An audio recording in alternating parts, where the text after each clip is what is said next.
today we're going to focus on the movie The Hairdresser's Husband.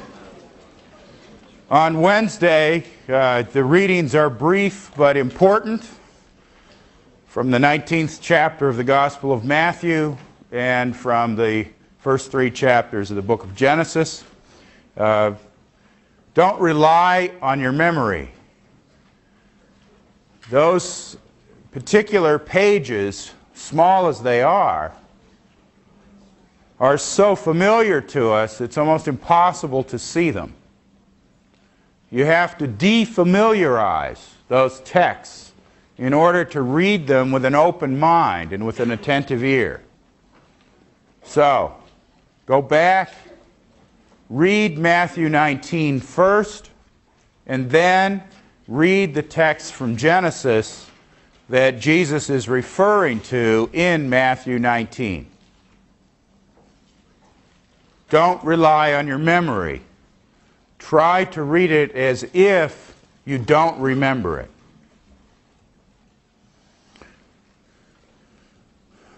Speaking of memory, the hairdresser's husband, like the charioteer's speech in the Phaedrus, is focused on the place of memory in erotic life. More generally, the engine of this movie is a reflection on the issues of temporality and eros, of time and of love. I've mentioned earlier Wittgenstein as one of the great philosophers of the last century. Another giant of last century's philosophizing was Martin Heidegger. And one of the things Heidegger is famous or notorious for is his discussion of the importance of death. Heidegger said that forgetfulness of death is forgetfulness of being. To live a human life in forgetfulness that it's a mortal life is to live in a way that's not fully human. This movie is a thought experiment about living a life that doesn't experience time within mortality. Antoine, the male figure, doesn't experience time as linear, as passing. He experiences time as cyclical, as repeating. So for Antoine, temporality does not bring with it mortality. He is, so to speak, in a constant state of youthfulness, a constant repetition of something the beginning of the movie shows us is a part of his childhood.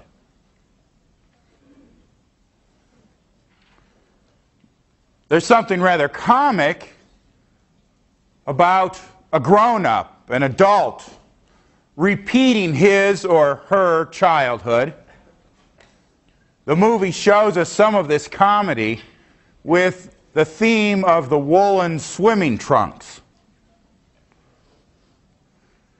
The adult Antoine is grateful to those awful, never-drying swimming trunks because they drew his attention to his genitals. On the day that he's married, his brother digs out the old bathing suit and gives it to him as a wedding present, so that we have a visual mark of this repetition. And of course, the movie also shows us how his schoolboy crush on the local hairdresser formed for Antoine the structure of his own erotic desire down into adulthood. Every woman Antoine will love will, in a certain sense, be the same woman.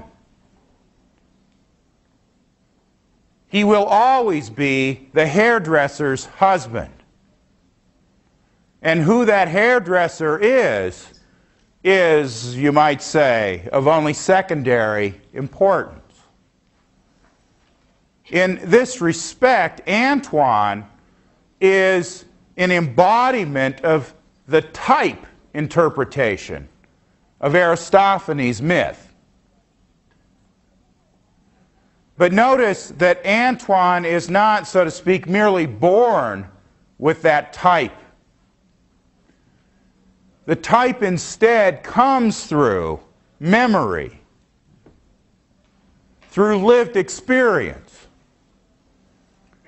So that in the hairdresser's husband, what makes us of a particular erotic type is our history. It's our history that individualizes us, that makes us a particular person when it comes to love, and who we'll fall in love with, for good or for ill. Antoine is capable of unusually powerful erotic attachment, in no small part because the childhood experiences that founded his erotic desires were unusually powerful. And were also, in an unusual way, bound up with death, and more particularly with suicide.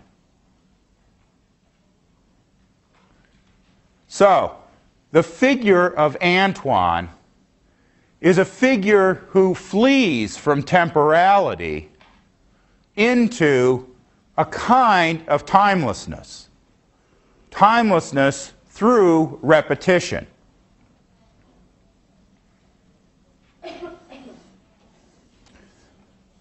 It's interesting to wonder what this movie would look like if we reversed the gender roles. So we've got Antoine, who is a middle-aged man of, I take it that I'm right in this description, no particular physical distinctiveness. When you watch this movie, did you think, Antoine, what a hunk? He is really smoking. He's absolutely drab. He's very funny, so he might be attractive in that way, but he's not physically attractive. But the woman who plays Mathilde is almost impossibly gorgeous. She might as well be named Aphrodite. And of course, she's noticeably younger. She's not exactly young, but she's noticeably younger than Antoine is. Imagine if the movie were inverted, so that the female figure were middle-aged and frumpy, and the male figure was a young, hunky Adonis. How would the movie work?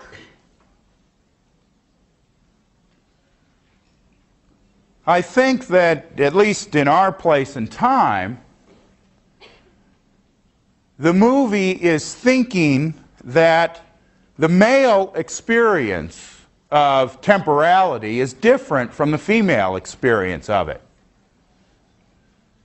And that the female experience of temporality feels the passage of time as more of a threat to erotic attractiveness. So that it's much easier for us to think of male actors who, well into their 50s, even their 60s, are still leading men. Paul Newman or Robert Redford in an earlier generation, Sean Connery, Harrison Ford. It's much more difficult to think of women who've been able to command the screen, to be the focus of romantic fantasy into their 50s and 60s in anything like the way men have. So the movie is thinking about that.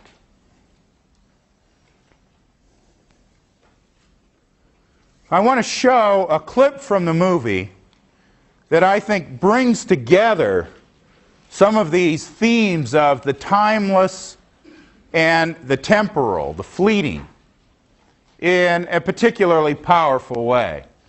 5 kilos en 15 jours, en ne mangeant que des concombres et en buvant du thé. Tu y crois, toi?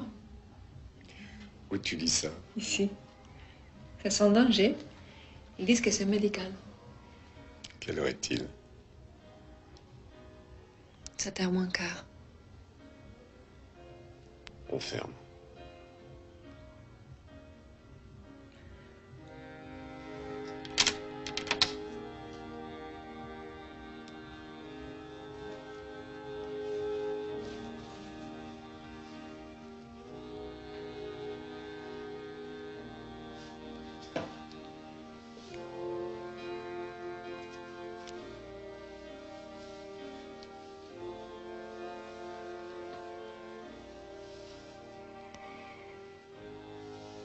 Si tu maigris ne serait-ce que de 300 grammes, je me fous sous un trolleybus. Alors, promets-moi une chose. C'est que le jour où tu ne m'aimeras plus, tu ne feras pas semblant.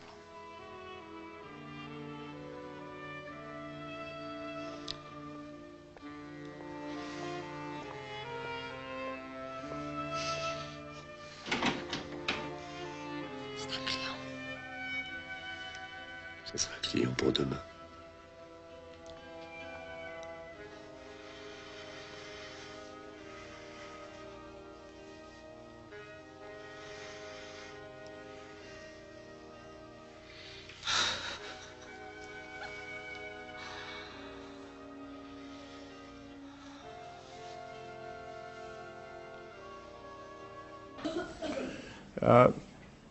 We start out with Mathilde reading a diet advertisement in a magazine.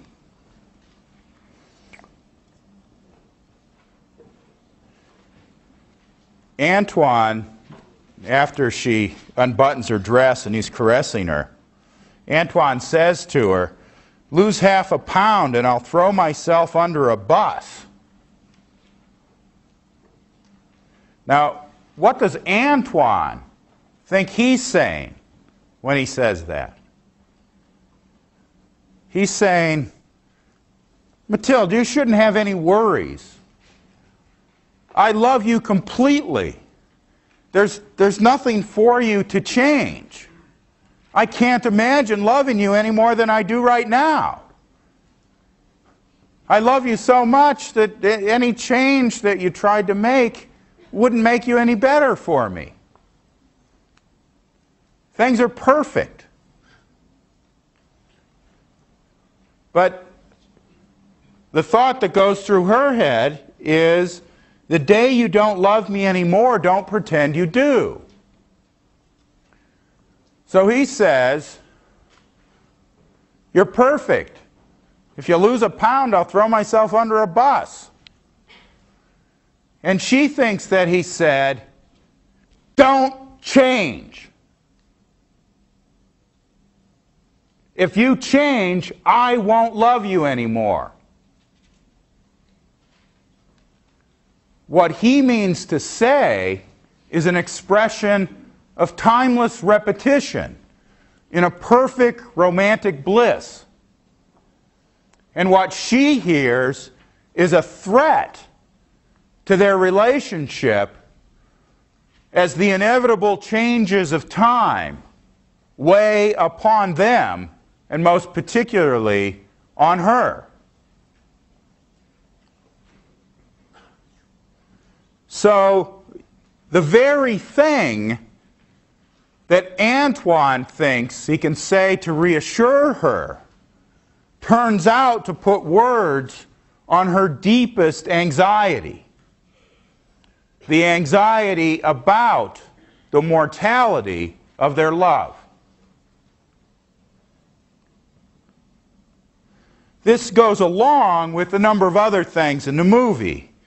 You'll remember earlier when they are in their wedding clothes in the salon. This is 14 on your handout if you have it. When Antoine's brother is there and brings the wool trunks, and Antoine's mother brings a childhood picture of Antoine with his father. So the scene flashes us back, as the movie does so many times, to Antoine's childhood, to the way that for Antoine the child has been the father to the man. By contrast, when Antoine asks Mathilde if he can see childhood pictures of her, she says she has no childhood pictures because they make her sad. She says, "Time flies too fast." There are a number of other places in the movie where this issue about the two different perceptions of time between Antoine and Mathilde is central to the drama. So that in all these rather sweet, concrete scenes, there's a very deep and threatening theme going on. A theme that doesn't become fully conscious for us. The threat doesn't come down on us fully until toward the very end of the movie, when Mathilde finally reaches the logical conclusions of her fears of temporality. Ça suffit. Tu t'es tu, hein? Tu m'embêtes. Édouard, arrête, tu sais ce que t'as fait. Édouard, tu sais ce que t'as fait. Hein? Édouard, ça suffit maintenant. Regarde ce joli livre. Il y a des bateaux dans celui-ci et des chevaux. Regarde, tu aimes les chevaux? Tu vois comme elle est gentille, la dame? Hein, Édouard, elle te prête ses livres. Toi aussi, t'es gentil, Édouard, oui? T'es très gentil maintenant. Vous n'avez pas des mitraillettes plutôt, ou je sais pas, des trucs en plastique comme ça qui pétaradent en faisant des étincelles? Non, j'ai une locomotive. Ah oui, non, mais ça, il s'en fout. Bon, allez, on va aller s'asseoir maintenant. Regarde, t'as préparé un banc, Édouard. Regarde le banc avec le coussin. Oh, mais comme il est beau, le coussin. Hein, Édouard? Merci. Non! Non! Et en plus, il est pas à nous. On l'a adopté. L'erreur du siècle. Vous avez des enfants, vous? Vous avez bien raison. Et alors, surtout, n'adoptez jamais. Parce qu'on ne peut pas choisir. Alors, ils vous refilent n'importe quoi. Puis, une fois qu'on a signé, on ne peut plus les rendre. Allons, Édouard, sois gentil. J'ai des très beaux moments dans ma tête. Édouard, allez, il faudrait une corde, l'attacher sur le fauteuil. Moi, je tiens la tête et puis vous, clic-clac. Oh, vous allez voir, il va se calmer. Bien. Je vais te montrer quelque chose que tu n'as jamais vu.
n'avons pas d'enfants.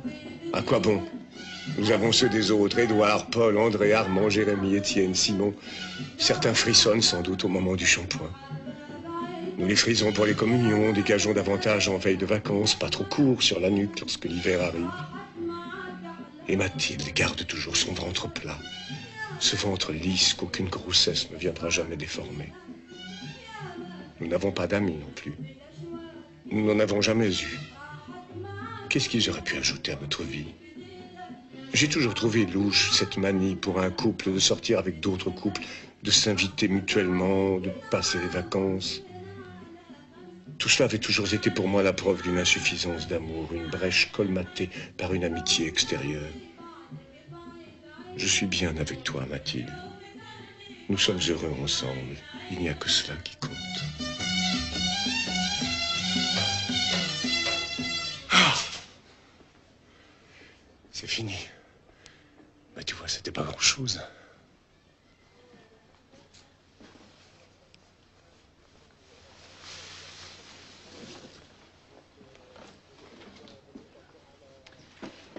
Enfin, au moins il fait plus propre. Mais souvenez-vous de ce que je vous ai dit. N'adoptez jamais. Ne vous inquiétez pas. Au revoir. Au revoir. Au revoir. Au revoir. Au revoir.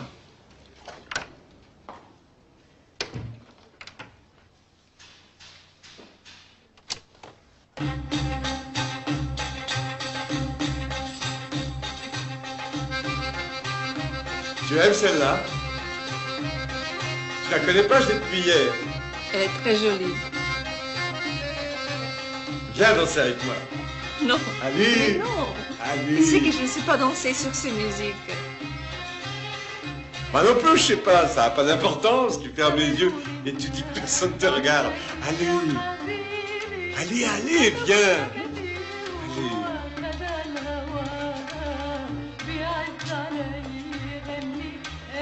Tu vois? Je crois que c'est facile.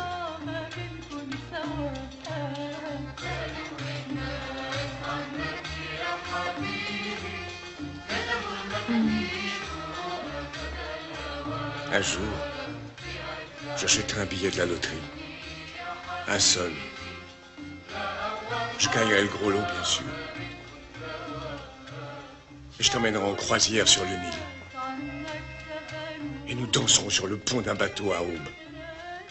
Du matin au soir, enlacés. Regardons le soleil se coucher. Derrière les pyramides.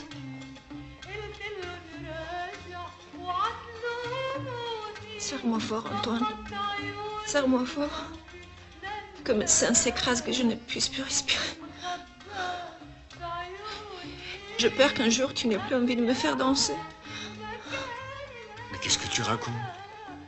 J'ai pas envie de plaquer mon ventre contre le tien. De sentir ta peau. De caresser tes épaules. De caresser ta nuque. Tes fesses. J'ai connu des hommes, Antoine. Mais aucun qui soit comme toi. Je n'ai jamais appartenu à personne, tu sais. Je te demande rien, Mathilde. Serre-moi. Serre-moi.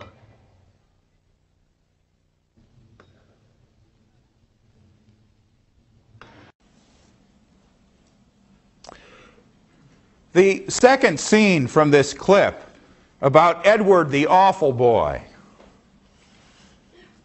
It's a scene that always has a particular shock value to somebody like me, since 2 of my 3 daughters are adopted. So this scene, along with the scenes with the Goras. Remember the man who comes in hiding from his wife, who comes in and slaps him. And they too have 3 children. This is one of the scenes that inserts as a theme into the movie the question of the relationship between romance and children. The interpretation of children that this scene gives is a lot like the interpretation of children in the speech of Aristophanes. Children form no part of the erotic union that this couple seeks. Children indeed can be nothing but an intrusion into that kind of relationship.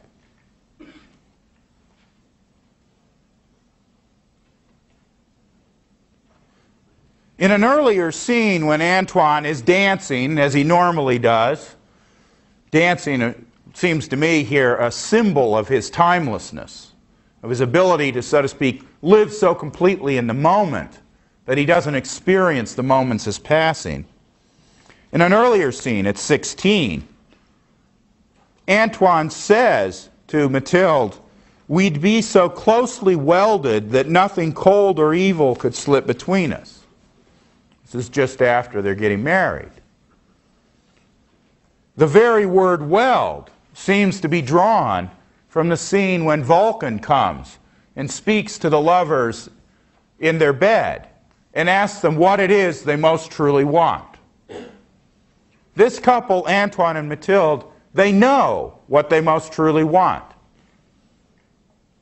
For Mathilde, though not so much for Antoine, death is the threat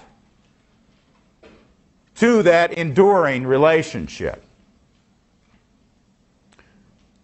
The awful boy, Edward, is soothed by Antoine's dancing, who says, "I'll show you something you've never seen." And in the voiceover, Antoine says, "We've no children. We've no friends. What could they add to our lives?"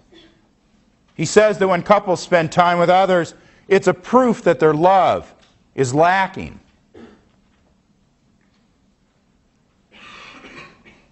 Antoine and Mathilde form a perfect couple.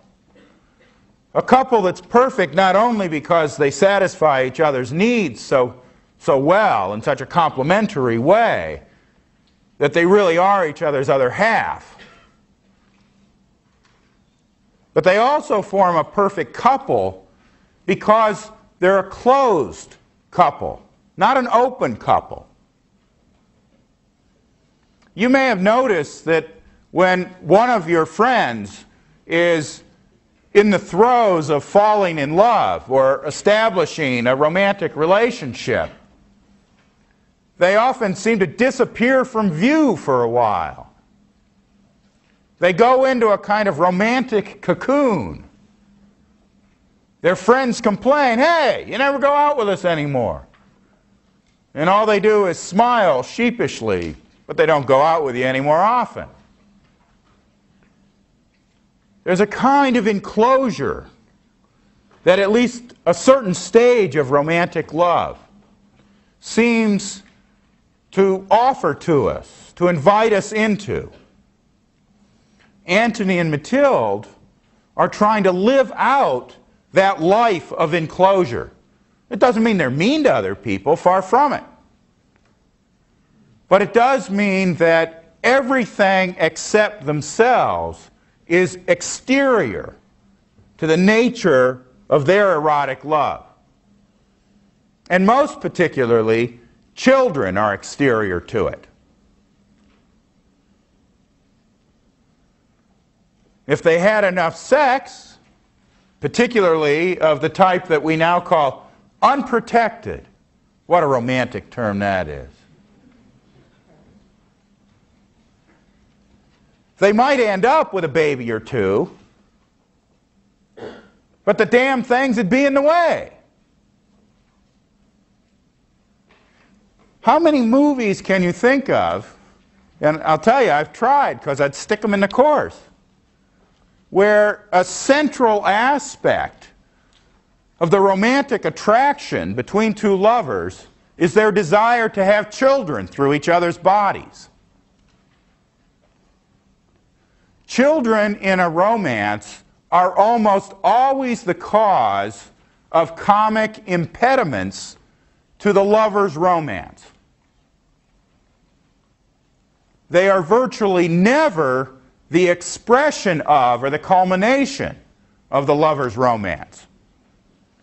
The erotic cocoon is so tightly closed that even the children of a particular romantic couple count as intruders.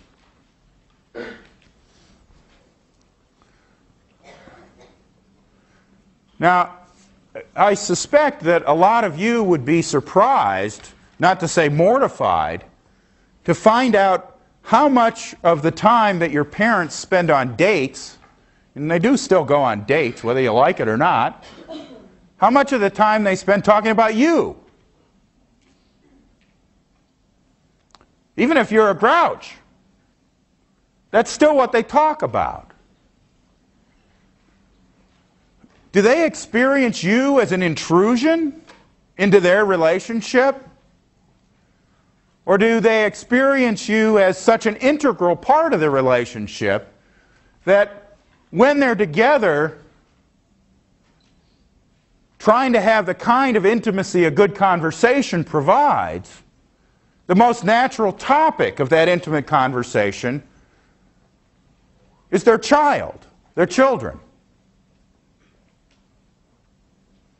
So much so that people without children can hardly stand to talk to people who have children because they're so boring. They talk about their children all the time. Now, people with children, it's not so bad because you let those people brag about their children for a while and then you get a turn to brag about yours. It's even worse with grandchildren.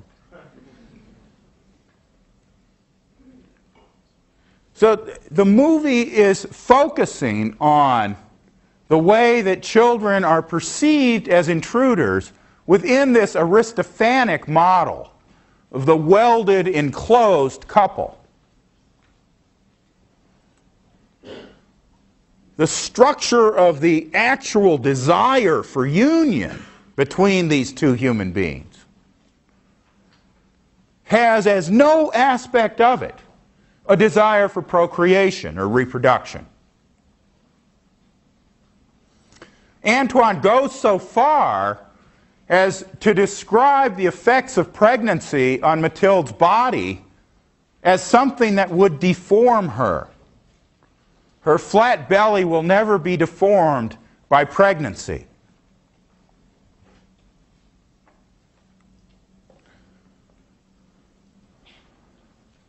So the movie presents us with the model of the romantic cocoon, the enclosed couple. But it also presents us, so to speak, on its edge with another possibility. The possibility not of a closed couple, but of an open couple, procreatively open. The movie does not give us a healthy model of that kind of couple. It's a question whether there are any romantic movies that give us a healthy model of that procreatively open couple. Of course there are family joke movies, Yours, Mine, and Ours, the movies like that, that are about people who just have so many kids that it's hilarious. In the contemporary, when I was growing up, how many kids did you have to be before you were comic? About 8. Now, if you have more than 2, when my 3 girls were all little, say under the age of 5, if I'd go to the mall with them and their mom wasn't there, people would damn near come up and congratulate me. Like, well, that's amazing that you can take 3 of them at once. You'd think I was juggling them in the air like balls. People used to think that was light child work. So there's something in our place and time, in our culture, that this movie is really getting at. Something about children. And more generally, I think it's reflected in what kinds of movies there are about romance. How hard it is to find a good movie where the desire for children is a central part of people's love life. You'd think that every couple in the movies was in some sense Catholic because all the children seem like accidents.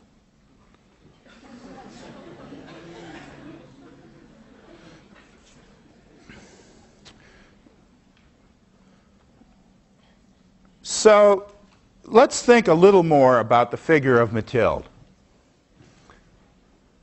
Antoine, in part because his own sense of romantic possibility is so thoroughly male, Antoine doesn't find time to be a threat to his romantic potential. But Mathilde is constantly working with the anxiety that what makes her the perfect person for the man she loves, Antoine, will be diminished, even destroyed, with the passage of time. She has such a different relationship to her childhood than Antoine does. Far from repeating her childhood, she suppresses it. She wants no reminders of it. When Antoine and Mathilde go to visit the former owner of the salon, Mr. Agapian, in the old folks' home, it's not Antoine, it's Mathilde who turns to look back with a look of horror on her face, because Agapian's present is her future. For Antoine, that's not a problem. Being old for Antoine is just another temporal accident.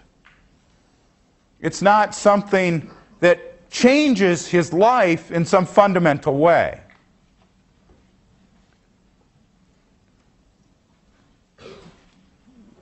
The movies, as I mentioned, it codes this as a male-female difference. We wouldn't have to code it the same way, but I do think the movie would be much harder to make if you tried to invert the gender roles. There's something that the movie's capturing, whether it's just a passing part of our culture or not, there's something that it's capturing. It's a theme that we can see floating around in the symposium, especially in the speeches that we'll be coming to. The theme about the nature of youthfulness within the economy of romantic love.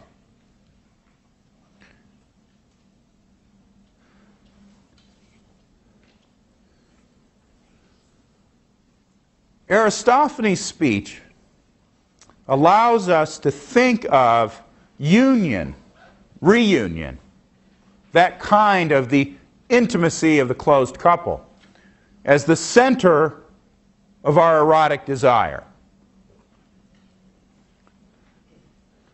But it adds that there is a divine dimension of the physical expression of reunion in sexuality, a divine dimension in procreativity.